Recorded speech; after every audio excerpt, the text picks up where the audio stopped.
do it. Good evening, and welcome to the regular meeting of the Board of Directors of Vallecitos Water District on Wednesday, November 17, 2021 at 5 p.m. at the district office. And Director Pinnick, would you be so kind to lead us in the pledge, please? Sure. All right. Pledge allegiance to the flag of the United States of America and to the republic for which it stands, one nation, under God, indivisible, with liberty and justice for all.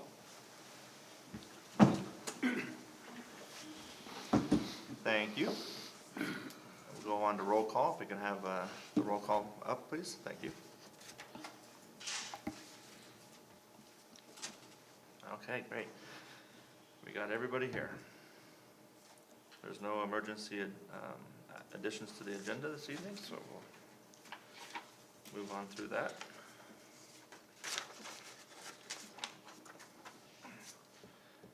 And I have not received any public comment for just general public comment, only for item 3.4 so far.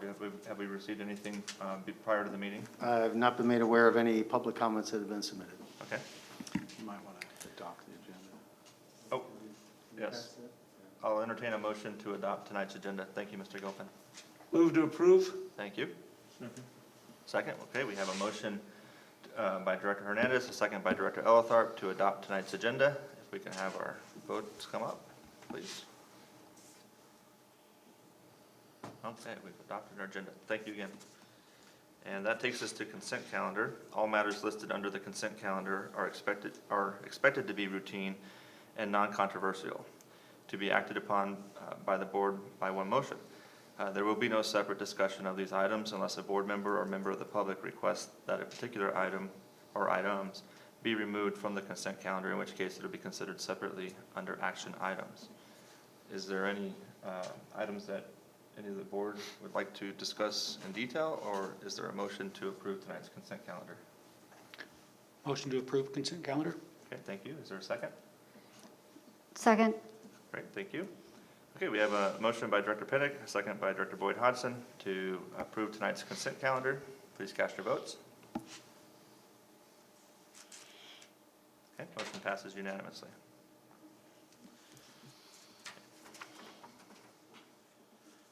That takes us on to our action item. Oh, no, we're going to go into a public hearing. And so this is a little bit different. So this is item 2.1. It's a public hearing to adopt an ordinance of the Board of Directors of Vallecitos Water District, repealing ordinance number 198 and adopting a drought response water conservation program that conforms to the district's water shortage contingency plan. And Mr. Gilpin, if I skip anything here, please let me know. This is the time and place for a hearing to consider adoption of an ordinance of the Board of Directors of Vallecitos Water District, repealing ordinance number 198 and adopting a drought response water conservation program that conforms to the district's water shortage contingency plan. Notice of the public hearing was published in the Union Tribune on November 9th, 2021. The public hearing is now open. General Manager Pruitt, will you please provide details? Yeah, I'm gonna turn this over to Chris Robbins. He's going to provide an overview of the item in front of the board tonight. Thank you. Thank you, General Manager Pruitt. Good evening, President Snella, board members. So the board approved the Urban Water Management Plan and Water Shortage Contingency Plan back in June of 2021. And one of the requirements the state has now is that your water ordinances include 6 levels of drought. Our old ordinance 198 only had 4 drought levels. So we split them into different drought levels, and there's different increases in parameters for each of those different drought levels. The first one is level 1 is a voluntary, which we're currently in right now. Goes up to 10% reduction. Level 2 is a 20% reduction. Level 3 is 30% reduction. Level 4 is 40% reduction. Level 5 is mandatory 50% reduction. And then level 6 is greater than a 60% reduction. Both the Finance Committee and the Public Awareness Personnel and Policy Committee looked at these, and public notification took place per legal counsel's requirements. There isn't a specific impact for putting this ordinance in place. It's more of a protocol to meet the state's requirements to have 6 different drought levels. So there's not a specific fiscal impact. And the recommendation is to repeal the old ordinance 198 and adopt the new drought response water conservation program that conforms with the district's water shortage contingency plan. Thank you, Chris. Does any member of the board of directors have any questions for staff? I do. Okay, Director Boyd Hodgson? Your mic's not. Hello, is it on? Okay. My question is, if we go to the different levels of the drought ordinance, how do we measure how we are doing? Because each one is a, an X percentage further reduction in water consumption. How do we measure that? Is there a strategy to report that out so we can know if we're providing enough education, for example, so that our customers know, hey, we're supposed to be estimating to conserve 10% or 20%. How do we know? Thank you. That's a very good question, Director Boyd Hodgson.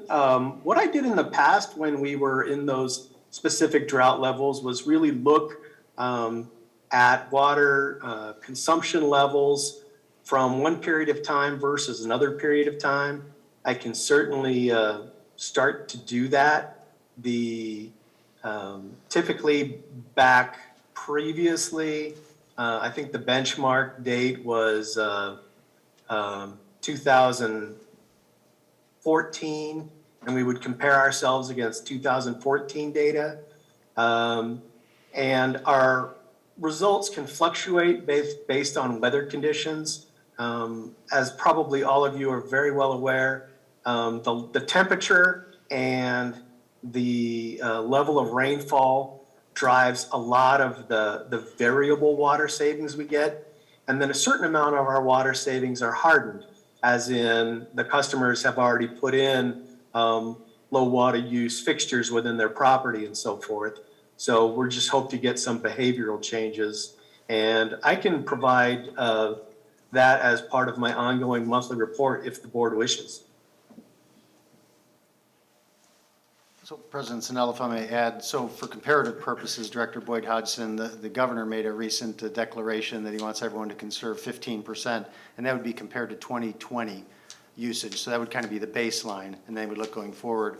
At a recent State Water Board meeting, they announced the results September of 2021 compared to September of 2020, and the statewide savings was only 3.9% as compared to that 15% that the governor was looking for. In the South region, which includes San Diego, it was a little higher, it was at 4.2%, but still far short. One of the biggest reasons, and Chris mentioned it, is the weather's been warmer and drier, so people are going to use more, and it's just really difficult to get people to conserve as much when they're trying to keep their lawns alive. And the demand hardening is tough. They've done most of those things that they feel that they can do. They've replaced the shower heads and the low flow toilets and things like that. So to ask for another 15%, it gets increasingly more difficult. I understand. I think that that's part of the reason why I'm asking, because without any mechanism of feedback, it's hard to know. I'm looking at the board packet and I can see that in October 2020, the per capita gallons per day consumption was 116.7. In October 2021, it was 120.1. And I didn't know it was it was to benchmark in the previous year. I thought it was, the previous month, but that makes sense that it's the previous year. So it looks like in Vallecitos, we're increasing rather than decreasing. So that's why I asked what kind of mechanism, we can, and to me, it sounds like it's an education potential issue. I think people want to conserve water if we're being asked to conserve water. They may just not know what can make the biggest difference. And Chris, maybe you can explain some of the things that the district has done to help people learn how to conserve. Very much so, and I can dig out some figures to show how many customers have put in ultra-low flush toilets, how many have purchased high-efficiency clothes washers, how many different customers have installed low-water use gardens, and that's the biggest part of what causes permanent savings is replacing those fixtures or the landscapes. There's certain behavioral changes that you can get. You can ratchet for people briefly, but the biggest permanent savings are those ones that are around the house on their fixtures themselves. Didn't we recently put together a video showing people things that they could do? Yes, we certainly did. And that's available on the website and our social media accounts.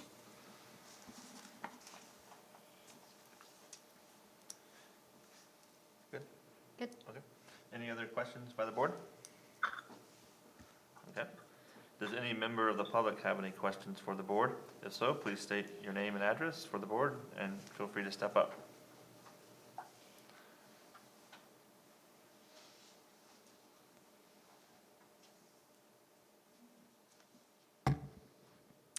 Hello, good evening, board evening. members. I'm Gail Martin at 1401 El Norte Parkway here in San Marcos. And I'm curious to know if you are going to be letting people know that this video is available, and also letting us know what are the other characteristics of each of the 6 drought levels. As Chris knows, having come out to my Madrid Manor community, we have a 40-foot high waterfall that is a tremendous loss and waste of water every single day. And unless and until there is something coming down from our water board saying that this can no longer be run, my HOA is refusing to shut it off. So I would be curious to know if each of those different 6 drought levels do have some kind of other indications other than just a water percentage. Thank you.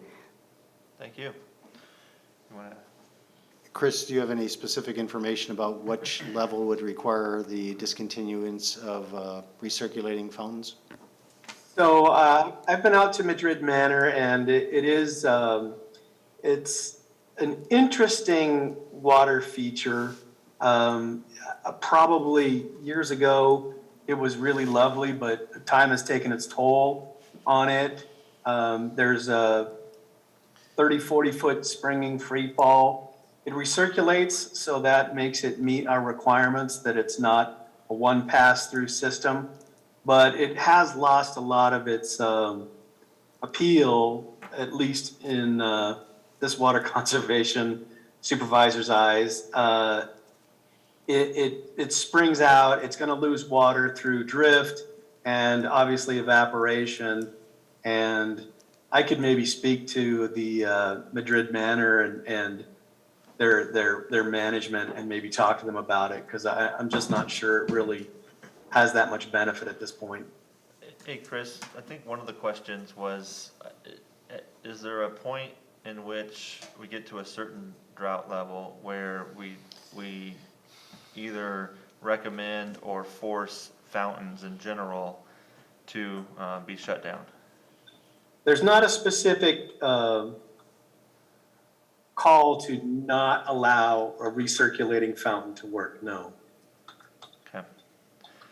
I seem to recall, I think it was in 2014, the last major drought we had, I think the city of San Marcos voluntarily turned off their fountains in front of City Hall. And Correct. so that, for Ms. Martin, and maybe you already have, but maybe attend like an HOA meeting and float the idea that now might not be a good time to be running a fountain. The board is adamant they will not shut down until they are told by the water district.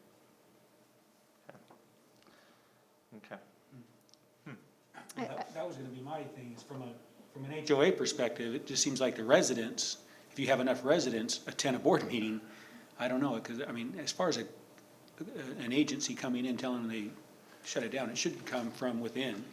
I'm thinking, depending on the majority of the residents attending, if you've got, 200 residents in there and 150 of them say, shut it down, our water rates are going up, the board would have to listen. That's my perspective, I think, is just from a resident's perspective, you get enough people there. From an agency, from us coming down saying you have to shut it down, I don't know, like you said, there's nothing within the six levels that Yeah. gives us the authority to go to a private, park and say, you've got to shut it down. At least, I'm speaking from as a board member, not as a whole. As you can see, it's very hard to get a group of people to come out. I can see that, yes, I understand, I have that same concern. Are your water rates affected by the fountain? Absolutely. Yeah, see, it seems like the residents, money talks, so the residents would have to go to the board and say, hey, we won't pay for this fountain. No, won't do it. President Sinella, I have a question for Chris and then a comment. So Chris, it would be under the board's authority to modify the proposed ordinance tonight, would it not? Or would that require recirculation of the ordinance? Maybe that's more of a legal question. Yeah, that might be for General Counsel Gilpin. It can be modified and passed, but you're going to need to do a second reading at the follow-up meeting for the ordinance.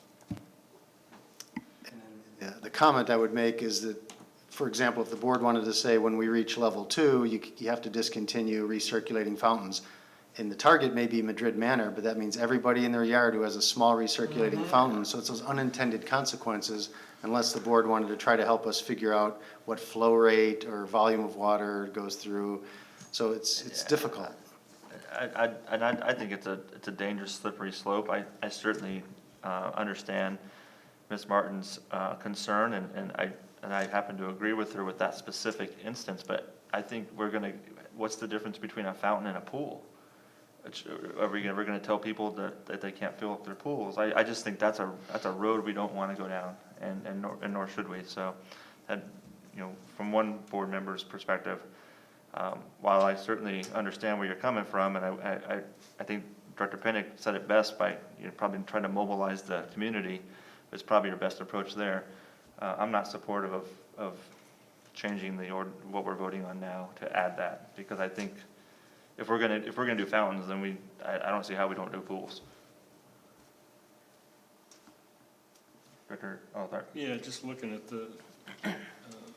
in the staff report for the drought ordinance, if you look at level 4 mandatory conservation practices, it says under number 3, the filling or refilling of pools or spas is prohibited, except as needed to prevent damage to the pool or spa. So there are specific things in there, and it used to be pretty common to have, at some level, to have fountains be mandatorily shut off. So I don't think it's unreasonable to do that. If we need to add it, I'm certainly in support of doing that. Thank you. Another comment? Yes.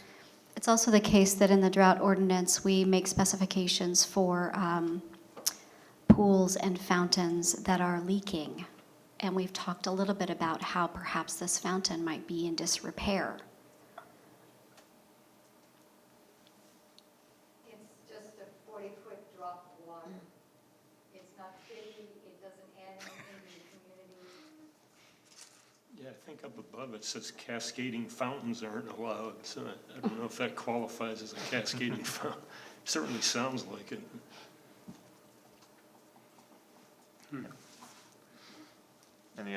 Any other discussion? Okay, well, thank you, Ms. Martin, for your comments. Okay, General Manager Pruitt, did you receive any written comments from the public prior to this hearing? We have not. Okay.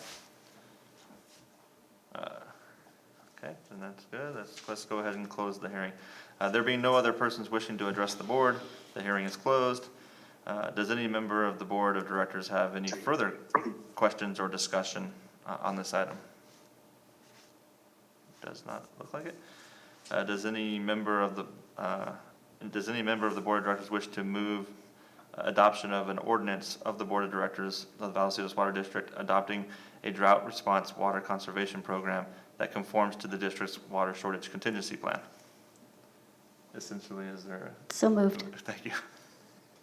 Second. Thank you. We have a motion and a second to adopt this ordinance, and we'll go ahead and do a roll call vote.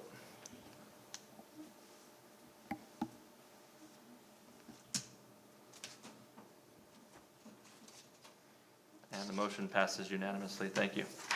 Okay, now I can put my script away. Now on to action items. Item 3.1, water supply conditions update. Chris, is that you?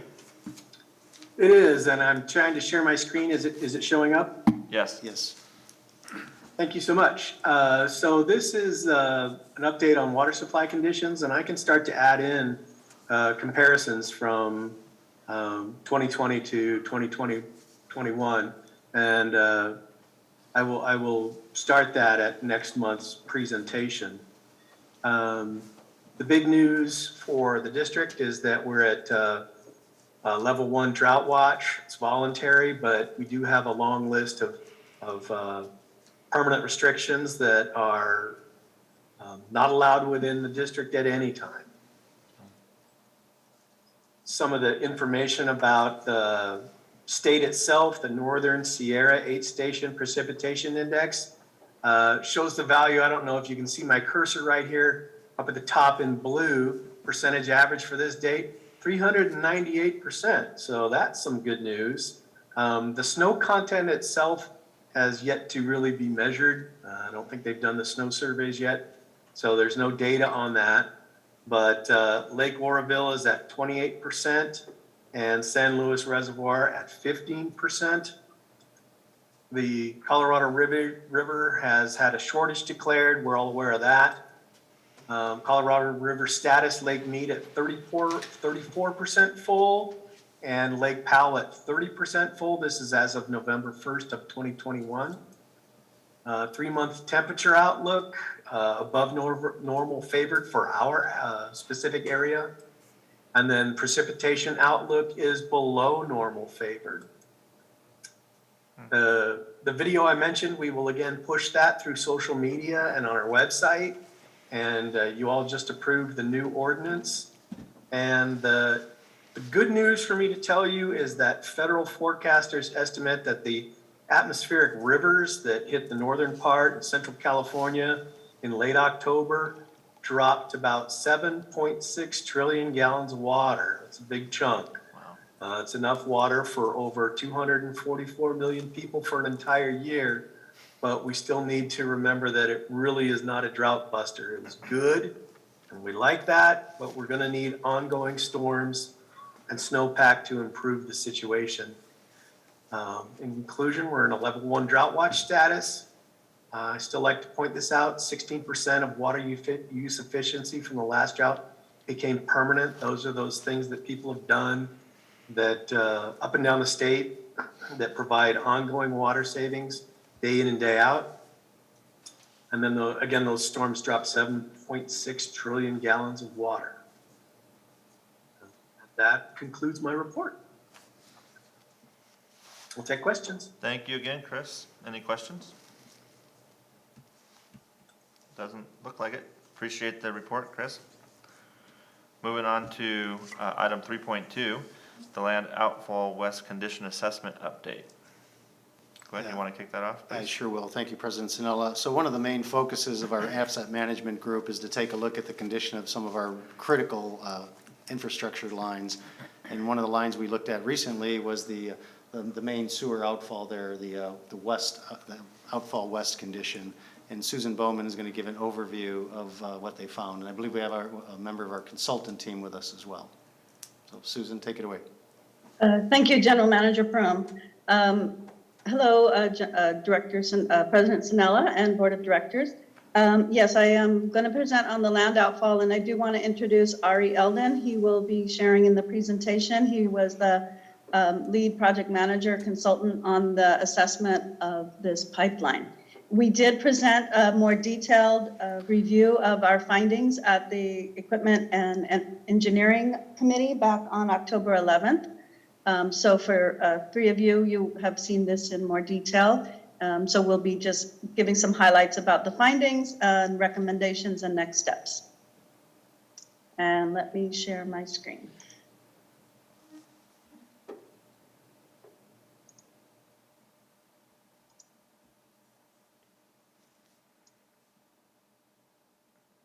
Are you seeing the PowerPoint there? Yes. Okay, great. Okay. So yes, this is an existing 34,000 foot long sewer pipeline installed back in 1986. Takes all of the district's wastewater except for that which is used for recycled and conveys it from the lift station all the way down to the Encina Water Pollution Control Facility. This condition assessment covered about 3.3 miles on the western portion, starting at El Camino Real all the way down to the Encina facility. And the results of this condition assessment are going to be used.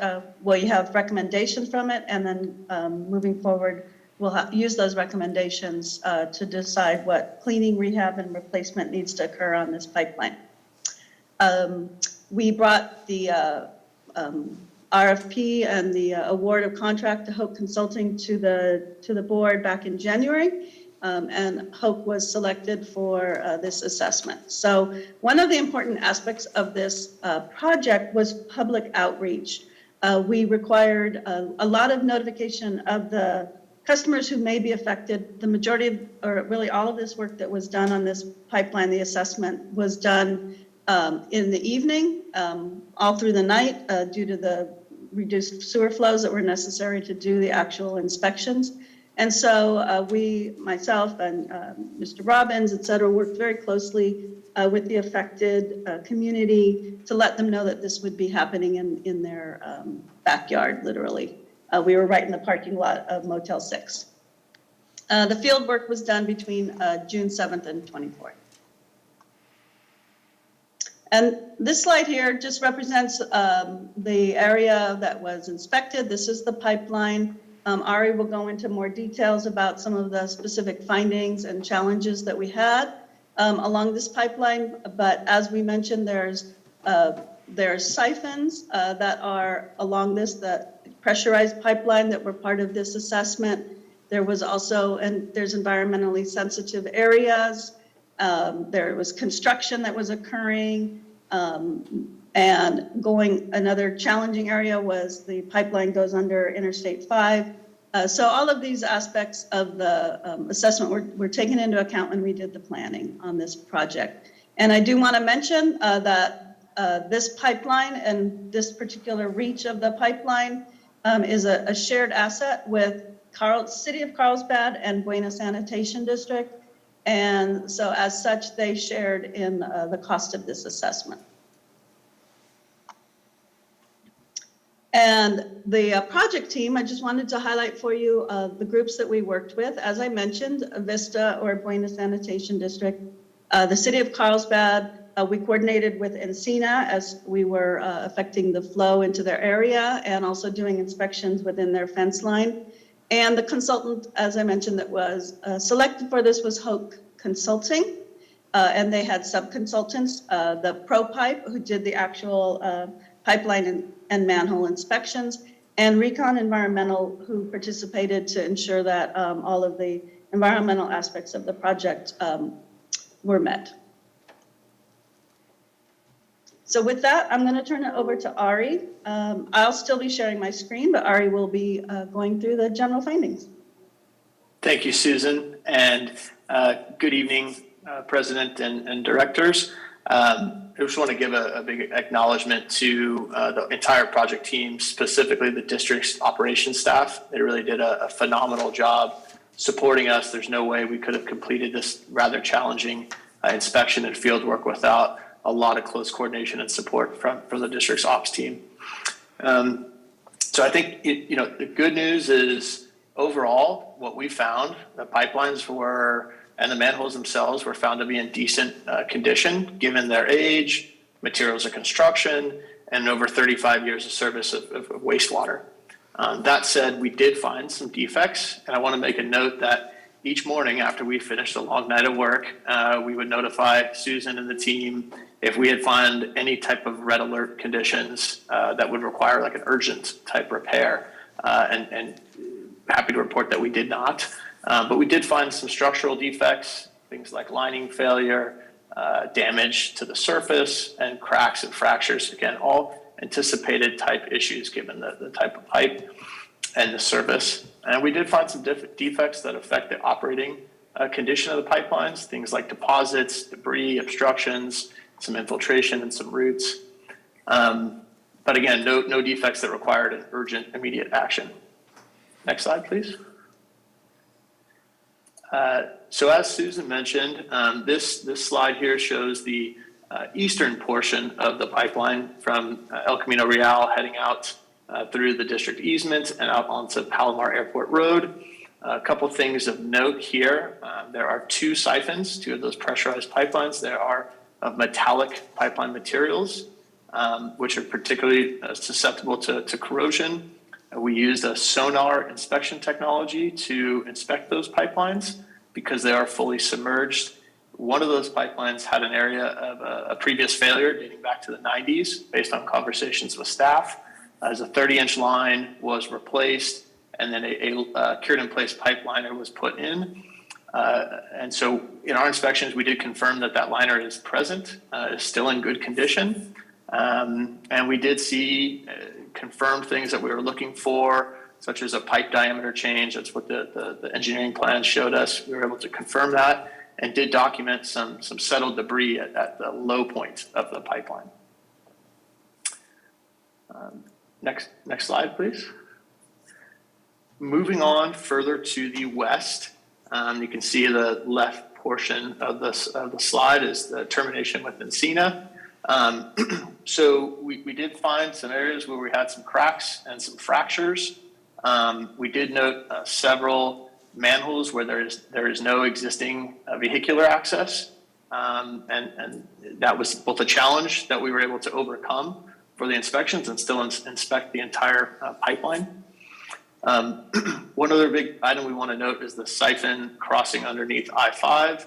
Again, we used that same sonar technology, and we did document quite a bit of debris settled in that pipeline.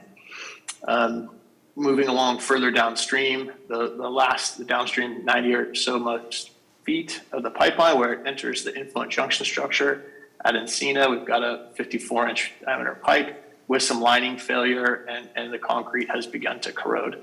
So those are a few of the key findings we wanted to share with you.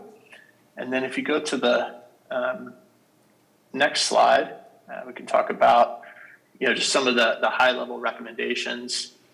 Were to perform some structural repairs, renewals, specifically where we've got fractured pipe, where we've got failed linings and corrosion. To do some pipeline cleaning, specifically that siphon underneath I-5. And then we're going to do some spot repairs where we've got fractures, monitor the condition of cracks over time, and monitor the condition of the roots, perform some spot repairs where we've got infiltration. And with that, I'll turn it to Susan. Thank you, Ari. Appreciate it. And so as you can see from these recommendations, there's definitely going to be some next steps that we're going to undertake. The district right now is actively assessing these findings and reviewing the prioritized recommendation with the pipeline co-owners, Carlsbad and Buena Sanitation District, looking at and prioritizing what needs to be done immediately and what needs to be scheduled into our CIP programming. We also are looking at what maintenance activities can be performed by the district itself. As we mentioned, this is a very large pipeline diameter. The CCTV technology that we use in the district for our smaller pipelines can't be applied on this type of pipeline. That's why this inspection was done through contractors. And that also then leads to challenges for our own internal maintenance staff to do some of the maintenance activities that need to be performed. So those are things that we'll be reviewing. The next step then would be to get a bid package together for the renewal and repair and the siphon cleanings that need to occur. And also to get cost estimates for that. So one thing to note is that this contract that we had with Hope Consulting was only to perform the inspections and to provide the recommendations. So that contract did not include a step for evaluating the costs to do any repair activity or renewal activity. And so certainly that's the next step that we'll need to take, is to enlist consultant support to look at costs, look at options for the different activities that need to, recommendations that need to be addressed, and then put out a bid package for that renewal replacement, and for the siphon cleaning. As Ari mentioned, there's a lot of debris under the last siphon right before it goes into Encina, and that is something that we'll need to contract out as well. So those are the next steps for returning this pipeline to the condition that it needs to be in. It's served us well for many, many years, and with these modifications and renewals that we make, it will continue to serve the district and the other agencies well for a long time. So with that, I will just turn it over to the board if you have any questions on this activity. Thank you, Susan and Ari, for the phenomenal presentation. Appreciate it. And it sounds like there's a lot of good news and a lot of things that you learned through that assessment. I'm going to turn it over to General Manager Pruitt before we open up to board questions. Thank you, President Sinella. Susan, could either you or James touch on the budget for this project? Because I believe we have remaining funds to conduct some of this work, but some of it will probably exceed our budget authority.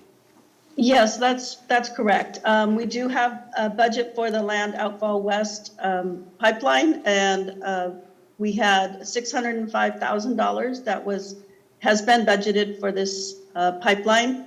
Approximately $149,000 has been used for this condition assessment to allow us to see what needs to be done. So we have remaining funds in there, approximately $450,000 that's currently budgeted.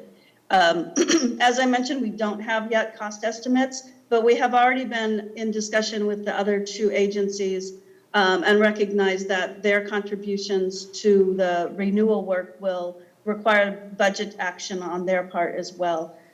So we do have, Vallecitos has funds set aside. We may require more. It's hard, at this point, we don't have those cost estimates, but that's something we'll be getting from our next phase of this project, including the other agencies as well. Thank you, Susan. Right, thank you again. Fellow board members, any questions, comments? Director Alatar. Yeah, I'd just like to say, as Susan mentioned, we did review this item in great detail at the Engineering Equipment Committee, and I just want to commend staff on an outstanding project. Right, thank you. Director Boyd-Hodgson. Thank you. I echo those accolades, and I always enjoy hearing from Susan and her group because I feel like it's a very data-driven approach, so thank you. My question is generally, when we're in the business of maintaining our pipes and making sure we're not leaking water and sewage, and oftentimes we have to do an assessment, and then we figure out, what's broken and what needs to be fixed. Do we, as an agency, have a prohibition in place whereby we, the group that conducts the assessment cannot also do the repair and replacement? And I'm asking because, it's easy to see how if we did an assessment, we could have someone come in and make a lot of, and have a lot of findings, but maybe not prioritize what is nice to have and what is necessary, if it's possible that they're going to get the contract to do all the repairs. If someone could speak to that, I'd appreciate it. Yeah, that's certainly something we consider, and I'll let James address that in detail, or Susan, if you want to. Yes, Director, absolutely. So on majority, actually all of our contracts, if we have a consultant doing the condition or assessment or doing the design, they're prohibited from moving forward with the actual construction portion of it. They're basically on our team. They don't get to play and bid on the project and be on the other team. So, and when we send out the RFP and we select a consultant, that's one of the requirements. In this case, it's a contractor that would do this sort of work while the consultant firms don't do that work. But there are plenty of cases where you could have a consultant that does both, and we make sure that there is a prohibition to make sure that they cannot work on the job that they helped design. Thank you. Any other questions, comments? Okay, well, this item is for information only, and I, again, appreciate the efforts and the report. Thank you. You're welcome. Thank you. Okay, moving on to item 3.3, the San Marcos Interceptor Phase 3 project acceptance. All right, I'll kick that off, President Sanella. So we just talked about a project looking forward as to what work is coming up. Now you're going to hear about a project looking backwards, one that we just recently completed, and Ryan Morgan's going to take this report. Thank you, General Manager Pruitt. Good evening, President Sanella and directors of the board. It's with great pleasure to present the acceptance of the San Marcos Interceptor Phase 2 project. As General Manager Pruitt just mentioned, this project has been a long time coming and been a point of conversation for quite a while now throughout different board meetings. Just to give you some background, the San Marcos Interceptor project consists of replacing the district's existing 1960s era 21-inch diameter sewer pipeline with over 12,000 feet of new 42-inch diameter sewer pipeline between Twin Oaks Valley Road and Pacific Street. The project was identified originally in the 1991 master plan and initially approved by the district's 1999 and 2000 budget. The project has been phased to correspond and timing with the city of San Marcos's development of the Creek District. As you can see on your screen, the project of Phase 2 originates at Via Veracruz, travels parallel to the San Marcos Creek, jogs north on Tamarisk Lane, and enters San Marcos Boulevard, where it ends at Pacific Street. Phase 2 represents the final phase of the interceptor improvements, and prior phases of this project were completed from 2002 to 2005, and then later on in 2013 and 14. This project has been identified in the CIP master plan as CIP SP-11, and the project in total replaces approximately 3,400 linear feet of sewer.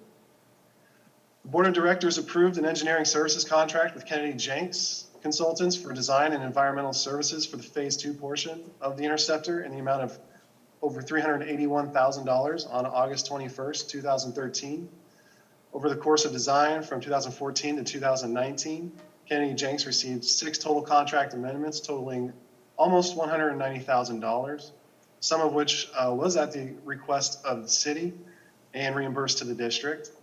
The project design slowed over this time period for various reasons, but largely due to commitments of higher priority capital improvement projects, design changes, additional right-of-way acquisitions which were needed, City Creek District environmental coordination, and budget deferment.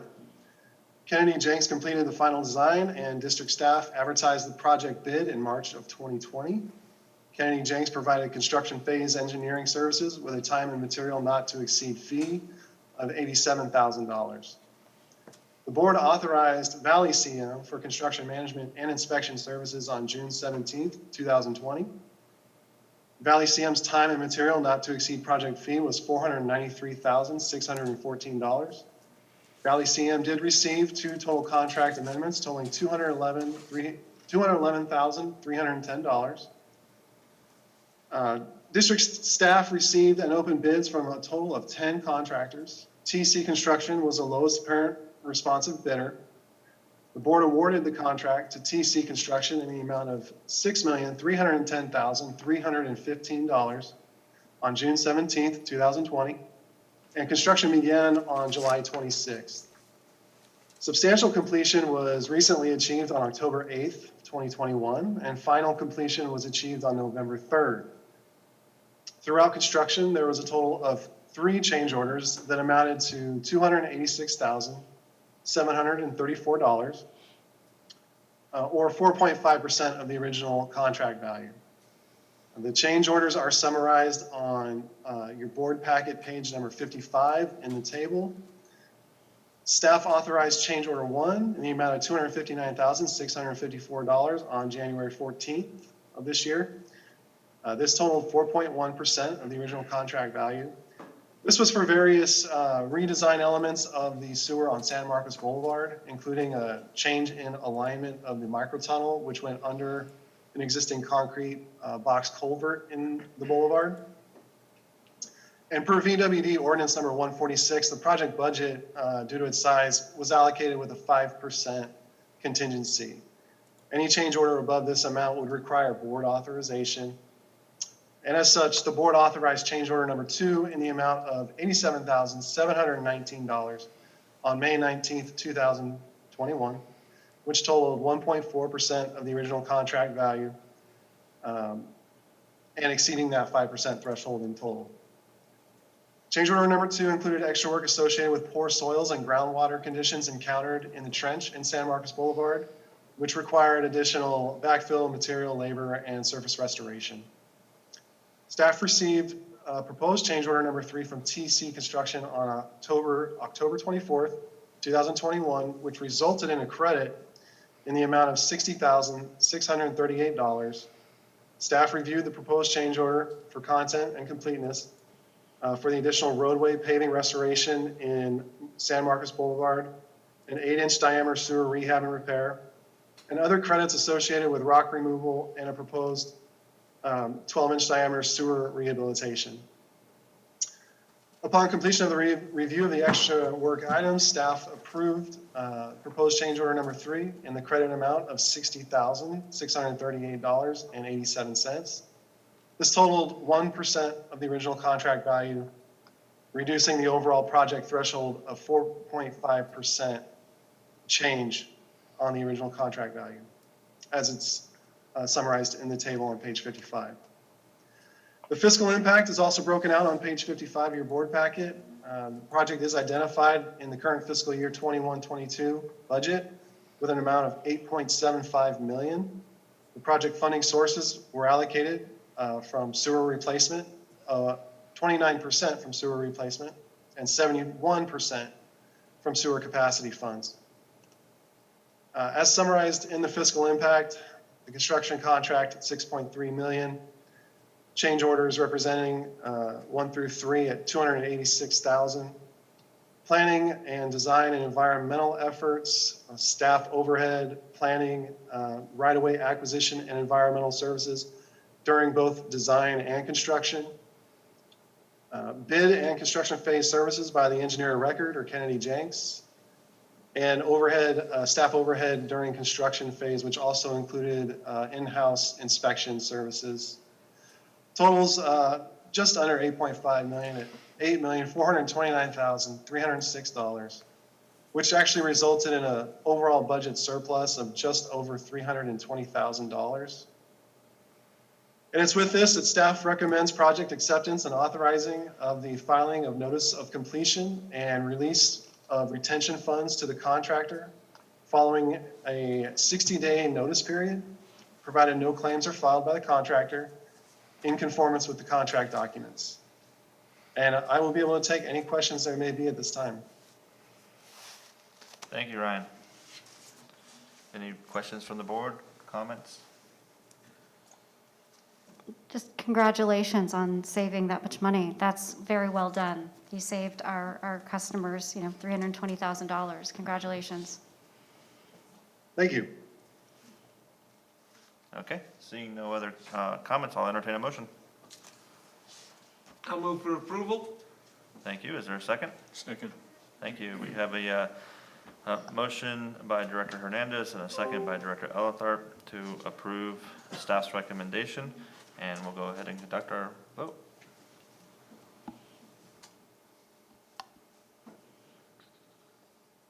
Motion passes unanimously. Thank you. Okay, on to item 3.4, refunded proceeds from the resolution of the lawsuits between San Diego County Water Authority and Metropolitan Water District of Southern California. Glenn, would you like to introduce this item, please? Sure would, President Sanella. Thank you. Jonathan, could you bring up the PowerPoint?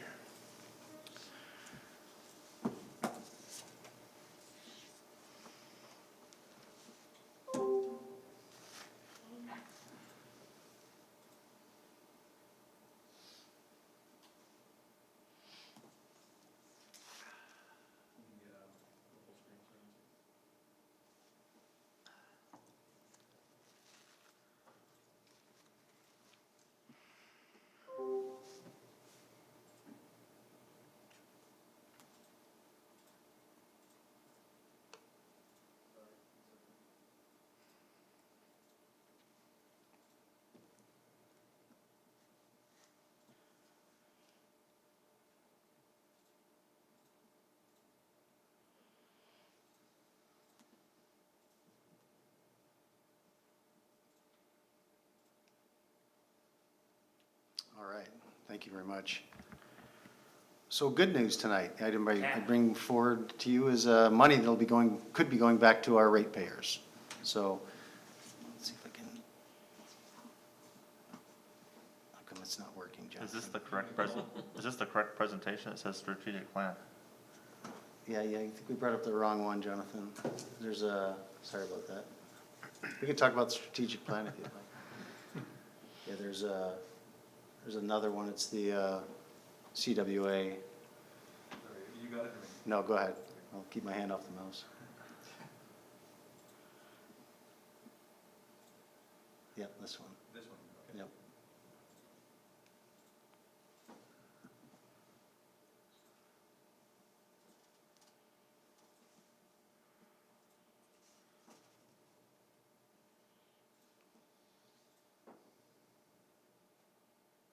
That's it. All right. Okay. Jonathan, for some reason, do I have to use this one? Let me know when we move forward. Yeah, go ahead. So this item is related to the refund that the County Water Authority recently received from Metropolitan due to the lawsuits regarding the rate structure. The initial lawsuits, there were multiple lawsuits. There was a lawsuit filed for every budget cycle that Metropolitan went through. And the Water Authority took quick action to file suits.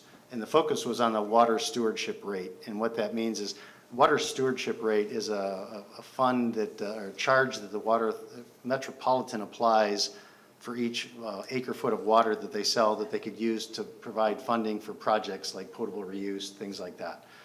So, and the basis of the lawsuit is the Water Authority felt that those charges were inappropriately applied to the Water Authority's Colorado River water supplies that were simply wheeled through the metropolitan system. It wasn't Metropolitan water, it was Water Authority water. So anyway, that was the basis of the lawsuit. And I think there were 6 total lawsuits filed. A while ago, and I think it was back in April of this year, I brought an item in front of the board, and that was a revolving, or addressing the lawsuits from 2011 through 2014. And that was a $44 million award from Metropolitan to the County Water Authority. The County Water Authority was determined to be the prevailing party in that lawsuit as well, which would allow the recovery of water, or of the attorney fees as well. So the attorney fees issue, to my understanding, has not been resolved yet. It's still pending, but I'll talk a little bit about that later. So Vallecitos' share of that first lawsuit disbursement was $1.6 million, basically. And back in April, the Vallecitos Water Board directed staff to refund those proceeds to the customers based on the meter size that the customers had. And it was what we called the customers of record at the time. I gotta move this. So customers of record, what that meant is, as of the date of that meeting where the board made the decision, we kind of froze our billing system and said, these are the customers of record as of that date, and those are the ones that received a refund. And it was a credit on their account, and if for a customer with either a 5/8 or a 3/4 inch meter, they received a refund of $55.16. If you had larger meters, you received a proportionally larger amount, but 90+% of our customers are in that meter size, so that's the number we wanted to share there. So that's the history. That's what happened at the last meeting with the last refund. So Jonathan, if you can advance it one. So the 2015 through 2017 lawsuits have also been resolved through the courts. And so similar process, the court made similar findings, Metropolitan made, kind of similar payments. The money amounts were different, but the claims were all the same. And the total amount to the Water Authority this time was about $35.9 million. So a little bit less than the $44.4 million that the Water Authority received previously. And on its October 2021 meeting, the County Water Authority Board did vote to refund the monies back to the 8 member agencies, just like they did with the $44.4 million. So this time the Vallecitos share is about $1.25 million. And as I mentioned before, the attorney's fee issue has yet to be resolved from my understanding. So there's a possibility that there may be a third item coming back to the Water Authority Board and then to our board to determine what to do with those attorney's fees. If Mr. Gilpin has any more recent information, I'd like to hear, but the latest I heard, this is the case. Jonathan, you can go ahead. So I just want to give the board some options, and these are very similar to what the board saw in April. So what do we do with that money? So we have that money, the Water Authority has wired the money to us, it's in our bank account, so to speak. And here's some options for the board's consideration. One is we can use that money to offset the cost of future imported water. So we buy water from the Water Authority every month, so we could use it to simply reduce that, the bill that we get from them. We could refund the proceeds evenly amongst all current district customers. And that would just basically say we have about 21,000 customers. That'd be, divide that into the 1.25 million, and what does that come out to be? The third item would be to refund the proceeds to customers based on meter size. This is what we did last time, just so for the board's information. And it's a little bit different than the item before that because we use what's called a meter equivalent. So smaller meters get less money back, bigger meters get more money back. And that's because they've paid less or more into the system. So it's what we feel is a pretty fair way to get the money back into the ratepayers who paid it in the first place. And the last item is you can refund the proceeds to customers based on the financial contribution over that lawsuit time period. So for example, very administratively difficult, we'd have to look at all the billing records from 24 to 2017 or 15 to 17 and figure out how much each customer paid into the whole pot and then figure out what percentage each of those customers get of that 1.25 million. So Jonathan, you go one more. So if the board were to do something similar to what they did the last time, which was to distribute the lawsuit proceeds based on meter size, this is the table that was created by our finance group. So I would just direct your attention to the bottom line. So if you look in the second to the left column, so if you had a meter size of 5/8 or 3/4 inch meter, each of those customers that were a customer of record would get $43.28. A little less than each customer got last time, the $55 and change, but that's because the amount we're getting back from the Water Authority is less, and the number of customers and the number of meter equivalents is different as well. But I just put this up there for the board's consideration. If the board were to choose this, and this I'll call it option 3, it's the third bullet that was listed there, then we need to know what's the date that the board would want. Is it tonight?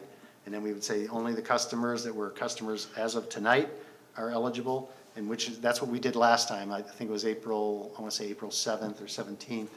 Earlier this year, the board made the decision, and that's the night that we froze the bill. And we said those are the customers that can get refunds. So if the board chose this option, we would need to know does the board want to follow the same practice? I just want to let the board know that all the refunds from the first refund we got, they've been distributed, they've been applied as credits.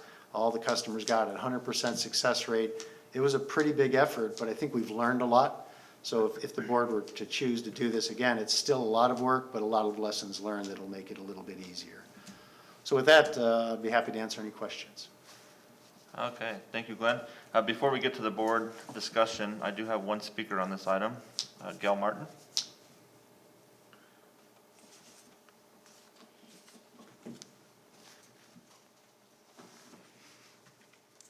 Yes, thank you again, members of the district.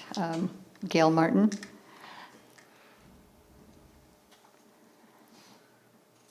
I've lived in San Marcos for over 11 years, and I've paid for water for over 11 years.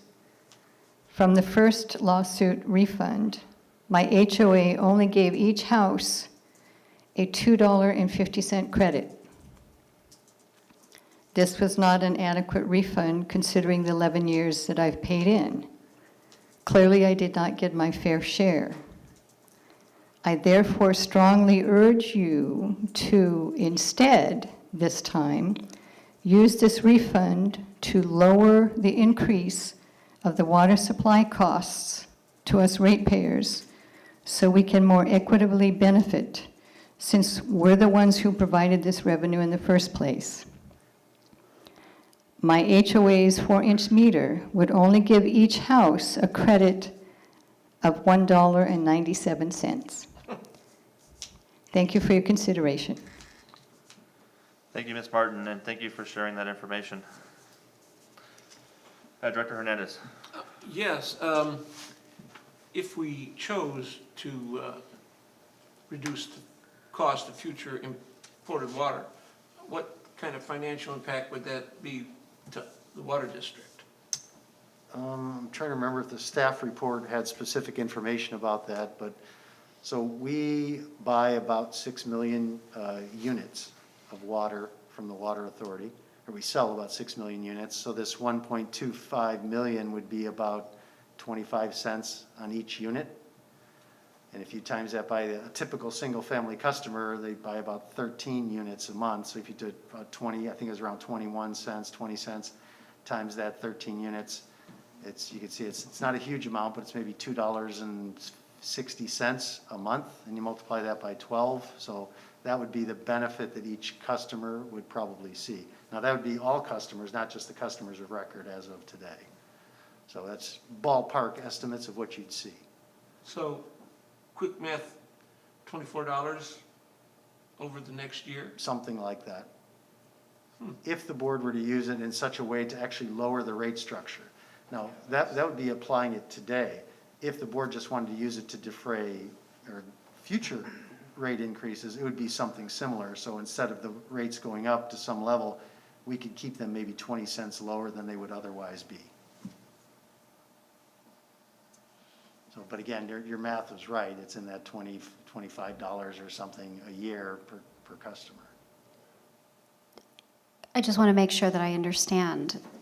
So really what we're sort of deliberating is refunding $48 and change, or protecting the customers against a 20-cent. When we go to raise the rates, the rate will be 20 cents less than it would have ordinarily if whatever we're thinking the proposed rate increase will be. Right, so we would do our cost of service study that would determine what the rates, water rates would be otherwise, and then we can apply this $1.25 million as some kind of a temporary credit that would apply for maybe the course of a year. And using that simple math, you're gonna reduce each unit of water by about 20 cents. So each customer would benefit on a monthly basis for the period of time until those funds were exhausted. And we would track that. And then when the funds became exhausted, then you'd go back to what the cost of service study says that the rate should be. Does that answer your question? It does. It's hard for a consumer to do that calculus with just, because you have to factor in what you use every month. Yep. Over the course of a year. Yeah, it is very complicated because so many customers, they all have different needs. They have different meter sizes and different monthly demands on the system. So that's why we typically default to a typical single-family customer with a 5/8 or 3/4 inch meter who uses 13 units of water per month. And very few people hit all of those exactly, but that's what the average shows you. So when we throw those numbers out, your mileage may vary. If you have a different meter size or different water use, the numbers that I just threw out won't apply to you. But on an average, it's pretty close to what the typical family customer would see. Anything further? I- Director Pinnick? Just a quick, you mentioned administratively, the previous option was a little bit of a nightmare, but you learned from it. This option, as far as the imported water purchase, how is that administratively? Pretty easy? It's pretty, Which option are you referring the to? first one, the one that Ms. Martin explained, that where we just offset the purchase for water, yeah? in the Yeah, future. I think that's pretty easy. It'll show up as a per unit credit on everyone's bill. That's probably the simplest to apply administratively. And then it's just a matter of when does the board want to do it? Do they want to do it starting immediately or starting with the new cost of service study? How quickly do you want to get the customer to see benefits from the lawsuit proceeds? Thank you. Director Hernandez? In the case of Ms. Martin's situation, does that bill just go, the homeowners have one meter, and then that bill goes to the homeowners association, then is distributed proportionally to the individuals? No, so the first part of what you said is true. The second part, we don't know. That's up to them. So you may remember I used the term customer of record. Right. So we use the people, the billing account, and in Ms. Martin's case, it's probably the HOA or a property management firm. Right. That's the entity that would have gotten their refund. What that entity chooses to do with those benefits is completely up to them and beyond our scope. We don't typically get Right, involved in right. those third-party deals, so I don't doubt her math at all. No. Each individual property owner probably didn't see much. But- Exactly. But the entity, if they have a 4-inch meter, and Jonathan, if you can maybe go back one A couple of $1,000. one slide.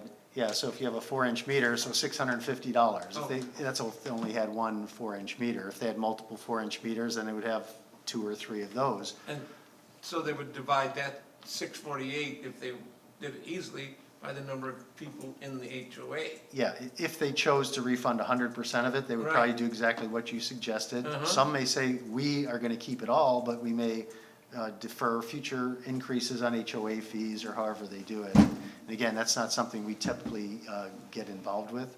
It's for legal reasons. We're dealing with a customer, not a tenant. I'm not sure mathematically if it would make any difference, whether we reduced future costs for the period until the total 1.2 million was used up, or if we just give up the 1.2 to all the ratepayers at this time, and then they disperse it however they are going to disperse it. You know, I think we only have so much control. We don't have certainly any more control over the HOA than we do with the waterfall. So I don't know that it's going to benefit the individual members any more than one way or the other.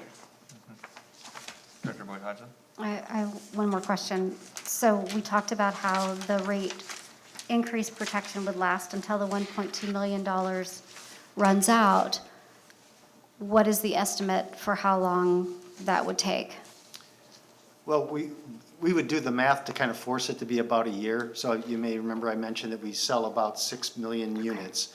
So we would take the 1.25 million, divide it by the 6 million units, and that would tell you how many cents per unit will reduce it. And if our water sales are as we projected, it'll be about a year before that runs out. If water sales are more robust, then we'll exhaust it quicker. If water sales are slow, it may last longer than a year. But the real answer is we don't know until it's based on actual experience. What we would do, what I would suggest to the board that we do, is establish a discount per unit of water, and that when that runs out, it's over. The problem is you may end up in the middle of a billing cycle, right? One billing cycle, you have money left over, and then by the time you change your billing rates, you've gone through a billing cycle, and you may have gone over the 1.25, and that money would have to come out of reserves. So you wouldn't be just applying this amount. But that's only one method. The other is when we go to the next budget cycle, we can tell you what the estimate of purchased water costs will be, and then you can have this in a separate account and just deduct that amount, deduct the 1.25, because we use the budget as the determination of our revenue requirement when we do our cost of service study. It's a little complicated, but there's multiple ways to get it. None of them are exact, but they all will get you close to about the same number. In every case, every one of these options, we're looking to fully expend the $1.25 million. Any other questions, thoughts? I did have a thought. I think last time we did it, I don't know if we did it wrong, but Director Ellerthorpe, you had another, you were the only one, I think, if I I was remember. the only one that advocated for the last method that he just described, and that's in the coming budget cycle to apply it against the water costs. And after I had a chance to review that, I was thinking, you know what? That was probably the smart way to go. So that's the last option? Not the one where we're offsetting purchase of water? It was the last one Glenn talked about. Okay, which is the first one on our, right here, utilize refunds to offset the cost of imported water. Correct? Is that what you would advocate? Yeah, I would still advocate for that. I think it would take care of this unfair tenant situation as well. Okay, that's what I was wondering, because I think that's what, I remember last time, and you and I, after that, I thought, maybe we did do a little, and also with the administrative, just time and effort, it'd be a lot less administratively, right, if we did it this option here, number one on the list here, offsetting those purchases.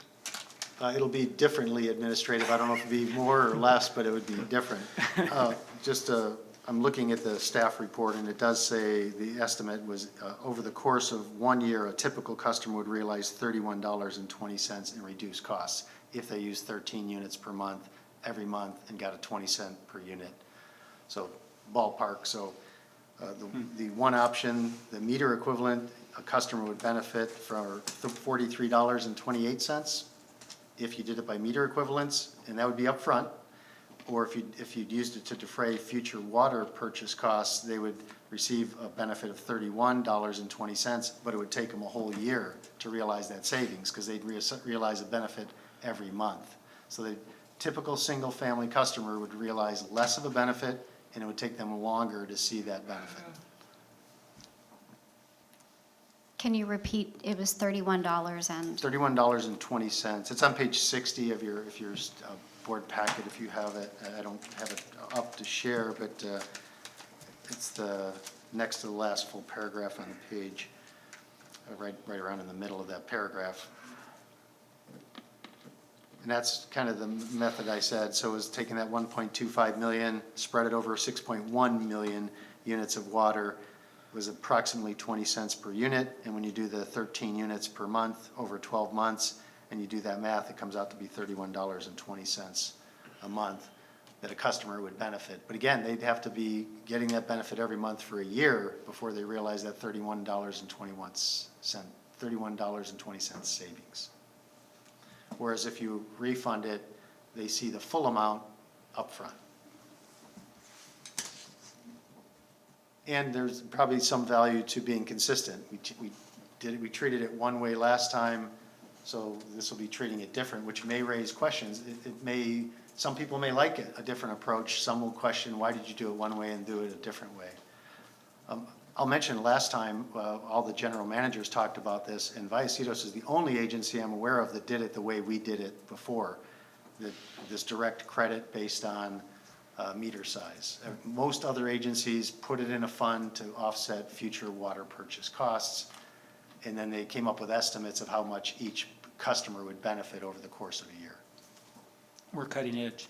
We're cutting edge. Yeah. Director Alatar. So did any other districts offset water costs in the future budget cycle rather than month to month? Yeah, so I don't know what they did, but they put it in a special fund. Some called it a rate stabilization fund, some just called it the rate increase, whatever fund to keep it lower. So I don't know the mechanics of what they did with it, but I do know that when they prepared their budget and their cost of service, they lowered their revenue requirement by the amount of the refund they got. Okay, so it sounds like they did do that. Yeah, assuming they followed through with what they said they were going to do, and I have no reason to believe they didn't.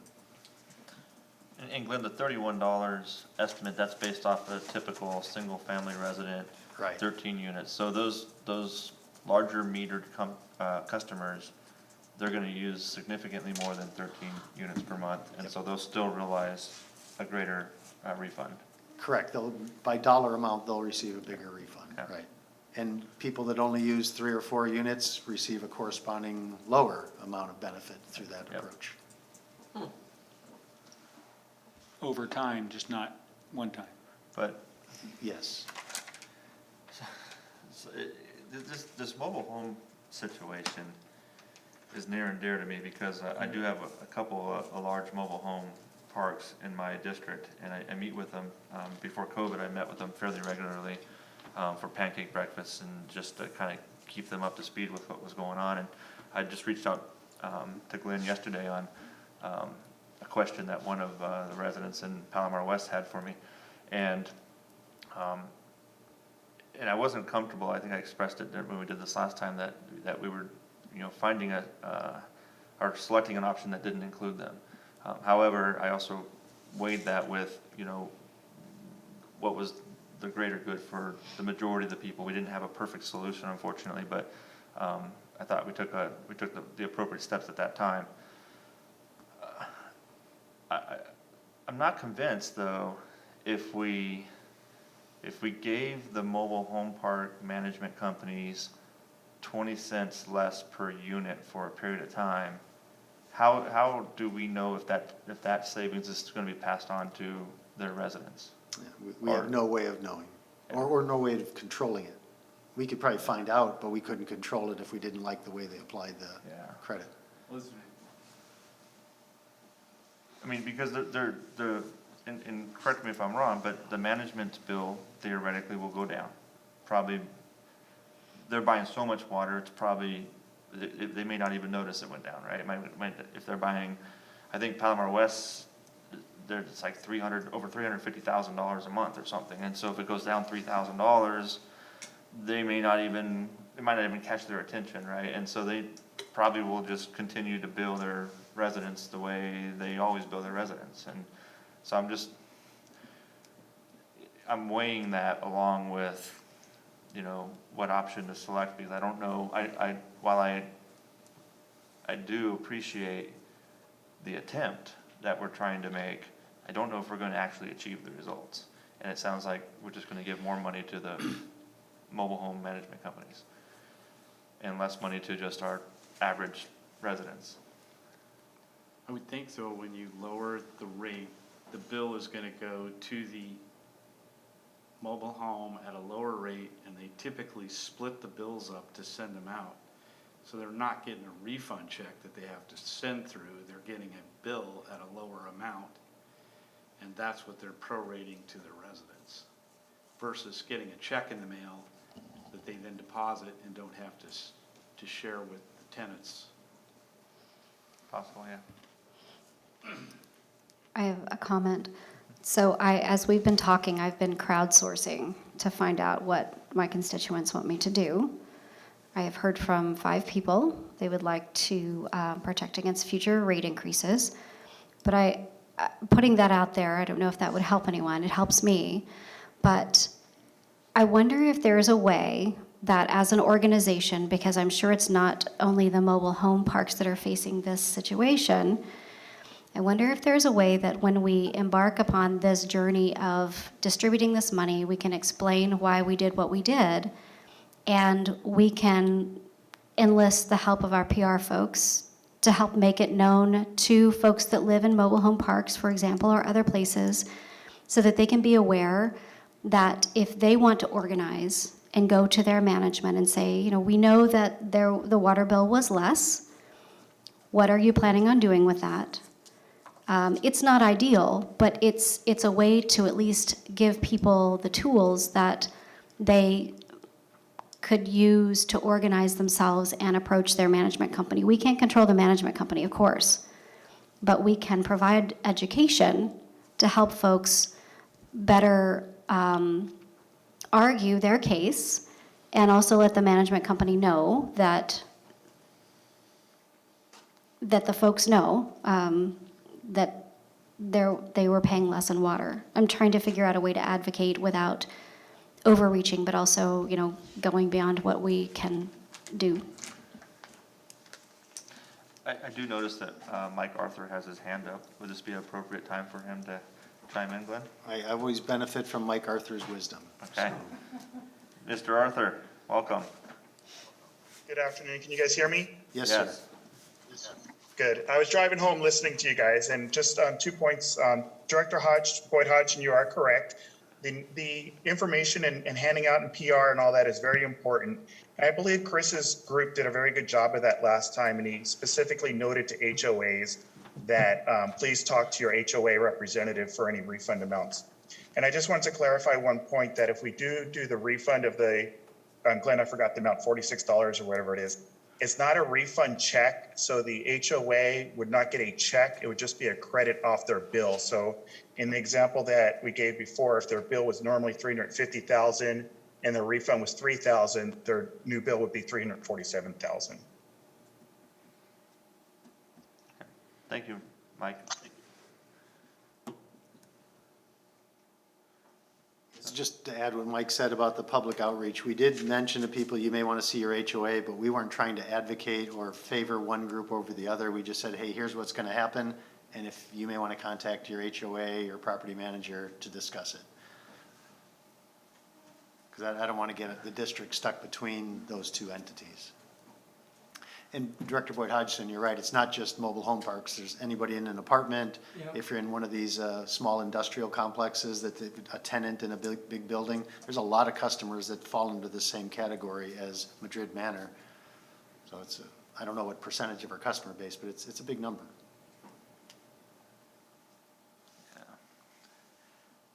Based off of everything I've heard, I'm leaning towards using the funds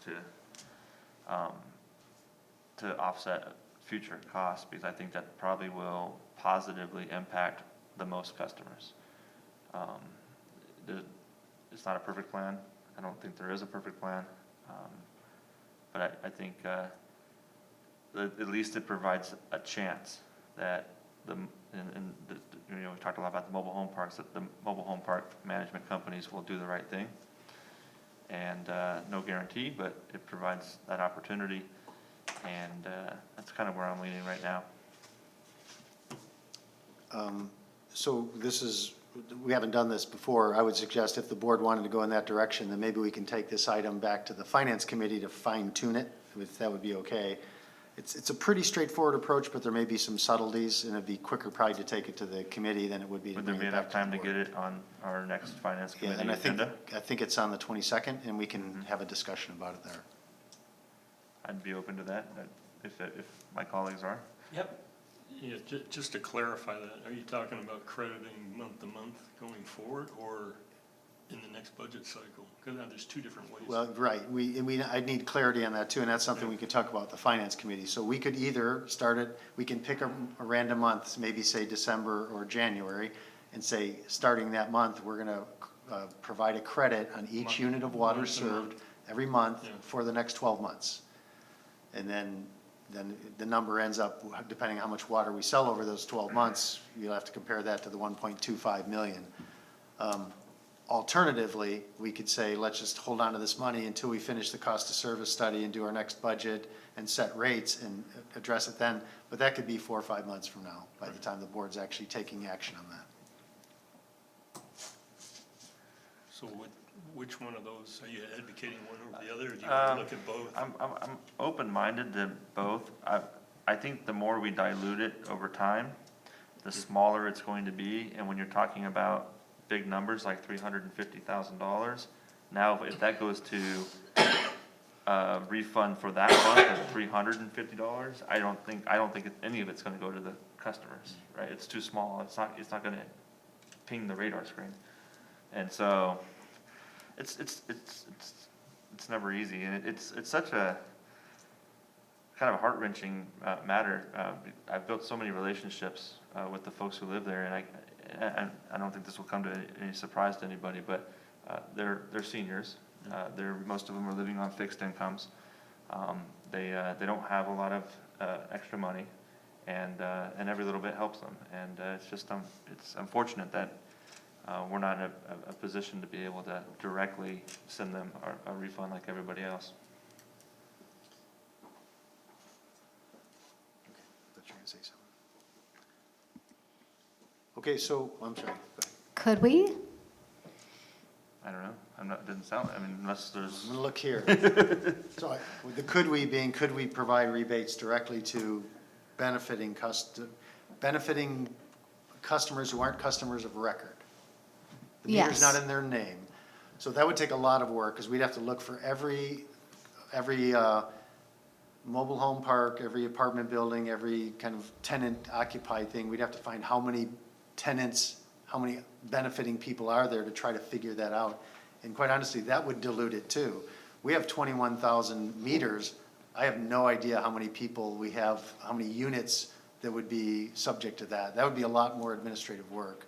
I understand. Okay. In thank you. Ms. Martin's situation, maybe the refund at Madrid Manor was just divided evenly amongst all the units. It just happened to be a small amount, but it was fair for the size meter that they got. It just ended up being a small amount. I don't know the numbers, so I can't say whether it was or wasn't. I just have to trust that the HOA is doing their version of fairness with the money they got. Well, can I ask Ms. Martin a question? Ms. Martin, how many people are in your unit, your HOA or whatever? We have 330 houses. 330? Yes. So And if you go back to that slide, it was $649. $649. So yeah, that's $2. $2. That's $5.97. Yeah, I mean. So I would say their methodology was probably fair. Yeah, I don't know that it's gonna be any different. I mean, we could choose to make it different, but quite frankly, I don't think it's gonna be the same. So, let the finance committee, they get the big bucks, they can hack away at it. Okay, I mean, I hate to delay this, but I would like to return the money to the customers as soon as possible, but I think since we do have a finance committee meeting, scheduled on the 22nd already, if the board, is okay, why not explore all options during the finance committee, and why limit it to, just one or two? And we can dive deeper into it and come up with a recommendation for the entire board. I would agree to that. Okay. I got a thumbs up, I got an agree to that, got a thumbs up, and I got a head nod. That sounds like consensus. Okay, we'll explore it with a wide-angle lens at the Yeah, finance I committee. mean, I and- think we're gonna focus probably on Right. what we did before, just because I don't think we should just rule that out completely because there's precedence. Right. And then the other two options as to, using it Okay. to offset future water rates. Okay, So, unless Director Boyd Hodgson or I come up with some, grand vision between now and then of some great idea. Out of the box. Yeah, out of the box idea, then, we'll probably focus around those three things. okay, but in any case, with the intent of coming back to the board with a recommendation from the finance committee. Okay. What time is the finance meeting, please? I believe At it's 4 PM, 4 o'clock on the 22nd. and it'll be right here. In this room. Thank you. Okay. Super, good discussion, everybody. Okay, moving on, that concludes our action items for the evening, and we'll go on to reports. General Manager, Yeah, I have no items to report tonight. thank you. Legal Counsel? I have, you may have noted that federal OSHA issued the mandatory vaccine requirements the first part of December, and that's now been tied up in the Fifth Circuit. I guess the thing to report is that Cal OSHA is scheduled to meet tomorrow. It's unclear what they're going to do relative to some of those agenda items, but we will let you know once that comes out. It's not really a report, but speculation on Cal OSHA and perhaps their response to mandatory vaccinations of certain employer sizes. The federal government size was 100 employees or more. Of course, California could adjust its own, but anyway, Yeah, and that's all I have to report. Cal OSHA can be more restrictive than federal. They can't be less restrictive than the federal guidelines. Okay, thank you. San Diego County Water Authority? No report tonight. Our regular board meeting is tomorrow. Okay, the Encina Wastewater Authority Board meeting was moved up due to the holidays, and we met earlier today, and I'll let my colleague, Director Hernandez, provide a report. The action items were AB 361, findings to continue virtual. We decided to continue at a virtual meeting. I identified the deaths are coming down, the rates are coming down, and that I think this is going to be around for a long time. They suggested we wait, and for the next meeting, we will be virtual again. We'll see what happens after that. We adopted some IT policies as to how the Water Authority should be dealing with external devices and internal protocols for people using devices. And then the next item was a chlorine system repair. We're repairing the area where they store the chlorine systems for the district. And that was the end of the, oh, and the one other item that I did want to mention is we are going to be making our interviews for the selection of our general manager here next week and so, and we've whittled it down to 3. It was 25 advanced Alliance was the consultant, did a very good job, kept us abreast of what's going on. They had 25 applicants initially. The consultant whittled it down to 15. We whittled it down to 5, the committee of 3, and then we interviewed those 5. We whittled it down to 3, and we're gonna take that to the full board next week for our final selection. So, we'll have a new manager here probably in another 30 days. Yeah, and just a minor correction, great report, thank you. I believe the interviews are on December 8th, not next week. Oh, thank you very much, it is. I know next week's It kind is- of, yeah, it is. nobody counts it because it's only a 3-day week. Yeah, no, it is the 8th, because it's, Yep. yeah. Super, well, thank you for providing the report. Standing committees, any committees meet between the last time the board met? The finance is not meeting, as you know, we're getting together on the 22nd. Okay, great. Directors' reports on meetings, conferences, seminars attended. I don't have anything to report. Director Althar? Yeah, just real quick, as a CASA board member, we met up in the East Bay area, up near Oakland, November 8th, to do a board strategic planning retreat, much like the one we just did here. And CASA does a 5-year strategic plan, and it's updated annually. We get together physically every year and update that 5-year plan. So we had some minor tweaks to the existing plan that's on the website. That was approved a year ago, December. So this coming month, we as the board will be reviewing and hopefully approving the revised strategic plan and posting it to the website. So I encourage anyone to go on. It's a lot of really good information. I encourage you to visit their website. Super, thank you. Yes, Director Hernandez. I am, I think I was appointed delegate to the Aqua board for the voting. And they're having a special Zoom meeting for that voting. I was trying to look it up on my emails, but I can't seem to find it right off the quick bat. So, do we have direction you want to give me as to how to vote? On what? Yeah, I think the board kind of gave their feedback. It was the recommended panel slate of Okay. candidates. And Very good. you'll be attending physically, so you can Yes. drop off the ballot there or attend via Zoom. Very good. Either way. All right. Don't let us down. Any other conferences? Nope, okay. There's no other business. Director's comments on future, either comments or future agenda items. I have an idea. Yes. What do we do, if anything, around the holidays as far as community service or charity work as a board or as an organization? And if the answer is nothing, I would like for us to try to think about something and do something. If I may, yeah, we don't have anything formal that we do as an organization. Staff does support items like breast cancer awareness and things like that, but nothing formally adopted by the board itself. So any ideas you have, be welcome. I don't have any ideas just yet, but I thought, maybe this is something that the P3 committee could take up, but I'm afraid that it'll be too late. So I wanted to just raise it tonight.